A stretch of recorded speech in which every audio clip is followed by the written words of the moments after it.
Welcome back to JK Rants and Reviews. I'm John, this is Caleb. Today we're going to be talking about the 2014 Godzilla.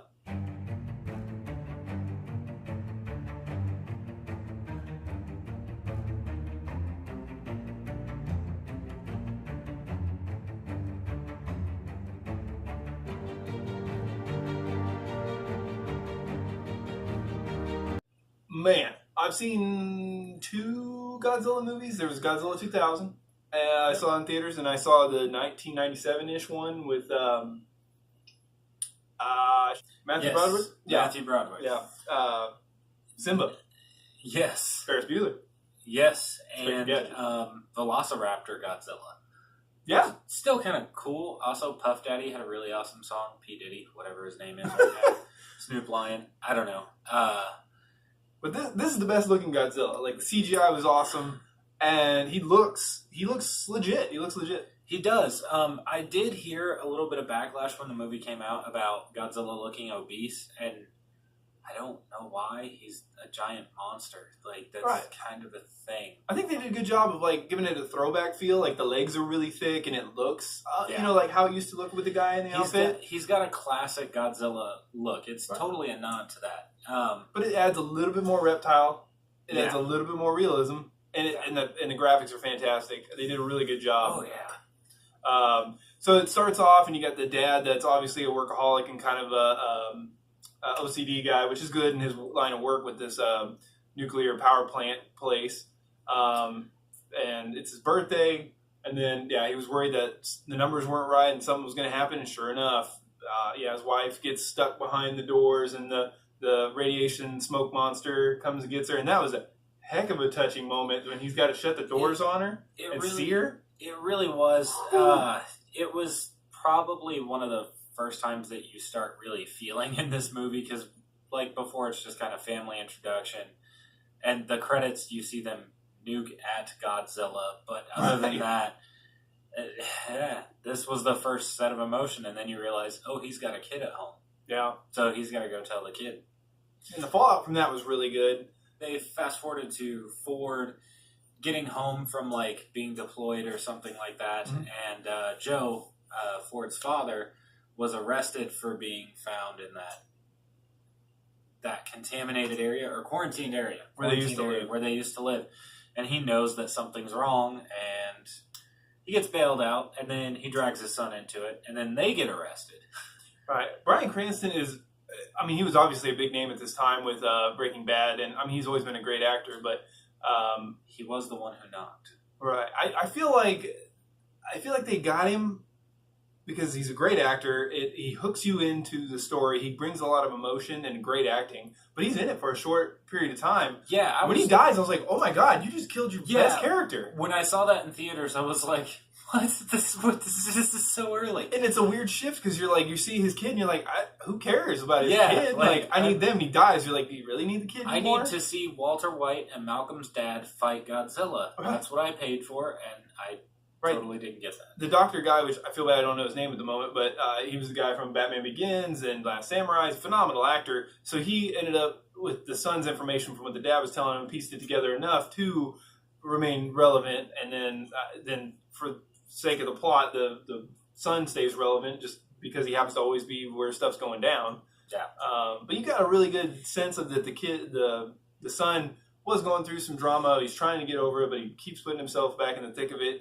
He's a good guy. He's trying to get that kid that gets separated from his family back, and he's trying to get to his family. So I didn't mind that character. It just felt like that shift when the dad died, Joe. You're just like, ugh, I feel like that was a mistake. Yeah, it was. I don't know. It was still a good film, but I do feel like it subtracted by killing off Bryan Cranston so early.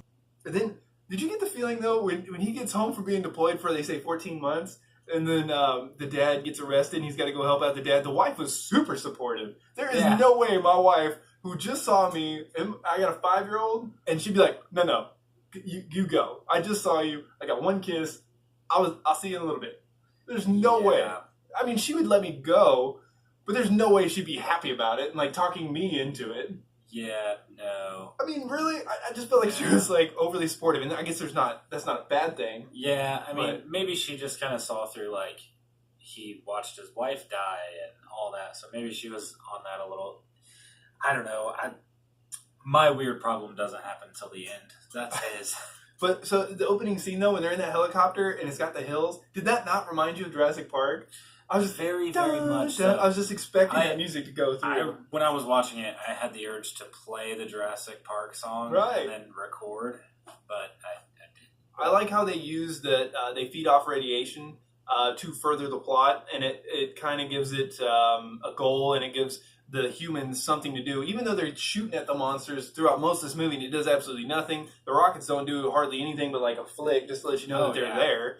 And so I like that, and the radiation takes away the nuke. Like it takes away the use of the nuke because, like at the beginning of the movie, that's the first thing they do is show you that Godzilla lived, and they talk about it how the stuff we have today is like that's like a firecracker back in the day, or the stuff today is awesome, and the stuff back in the day was like a firecracker compared. But I do like how they kind of took the nuke and that stuff out of the equation. Like you can't just nuke it. You can't just say that that's the easiest way to go about it, and that you needed Godzilla. My personal favorite part, once we get to weaponry, is there are people lined up shooting with like rifles and pistols at these monsters, and really, really, well, no, run. Yeah, skipping to the very end when he's out of everything. He's got his pistol and he's looking down the main monster. Yeah, and you're just like, dude, that's not even worth the shot. Like, turn the gun to your head and do like, what is it, the fog? Yeah. You know what I'm talking about? The end of the fog? Yeah. That's the only way that pistol's gonna help you in that situation. No, when he pulled that pistol out, I'm like, what? No. Like, I thought maybe he was gonna shoot the nuke or something. Like,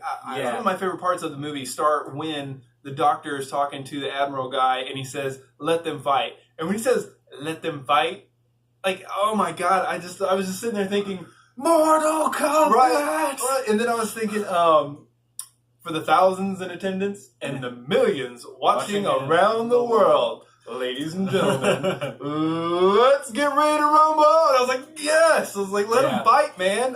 That was so good. And then when he says, like, that guy, like, he did, like, the first 5 minutes you see him, he doesn't even say a word. He's just walking around. He's the quiet, smart one. And then he's like, Godzilla.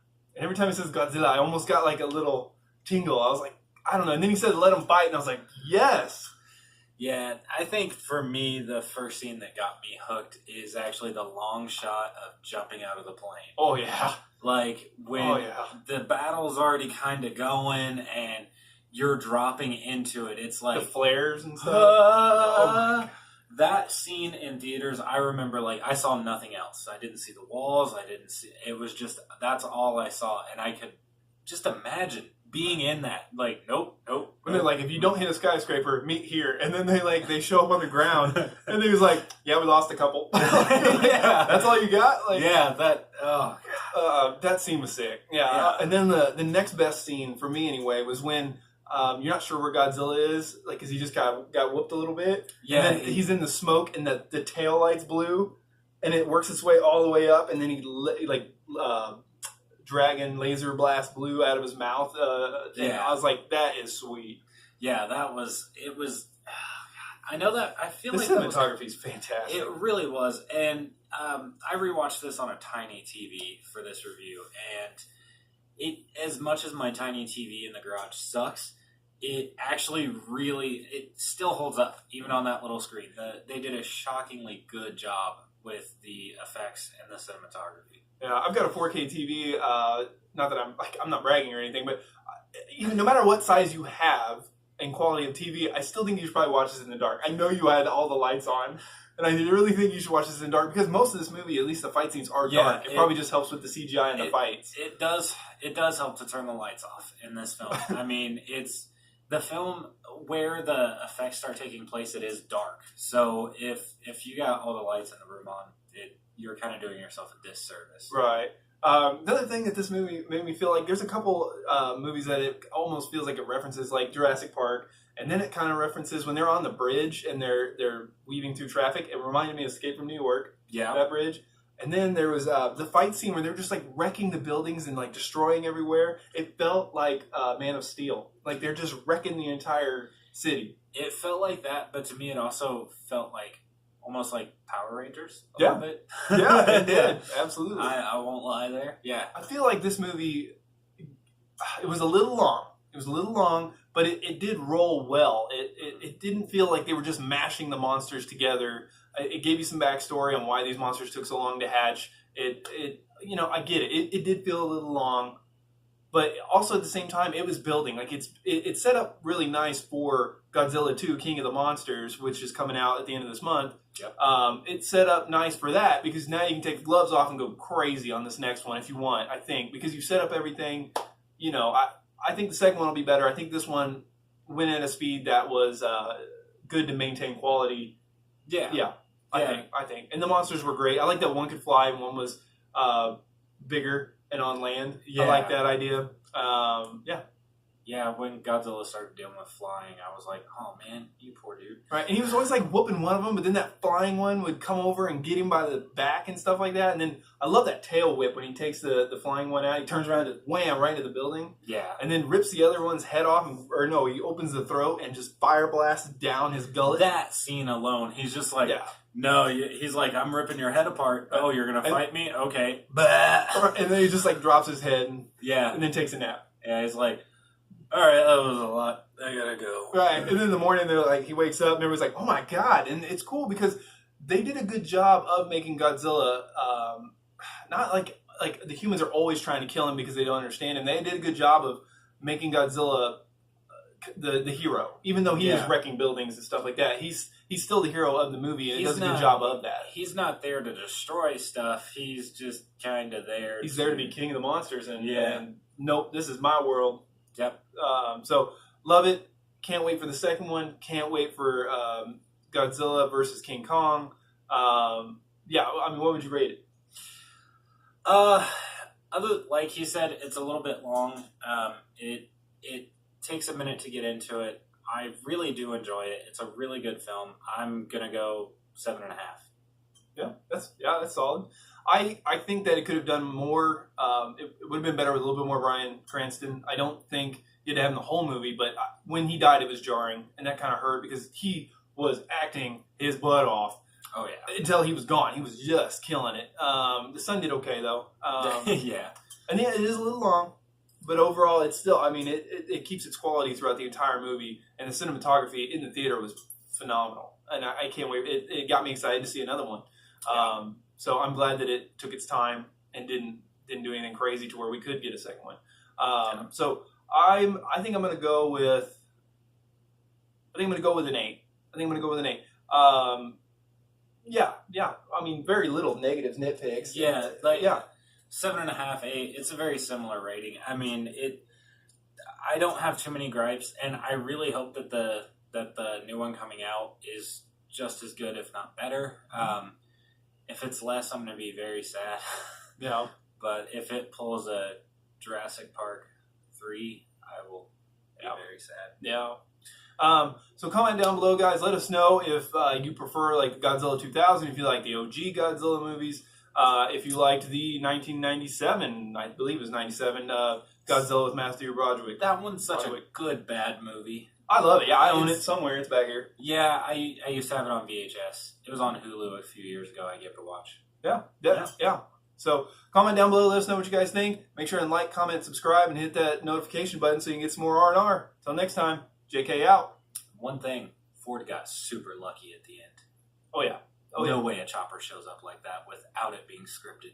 Right. Where's Arnold? Get to the chopper. Get to the chopper. Do it now. Oh.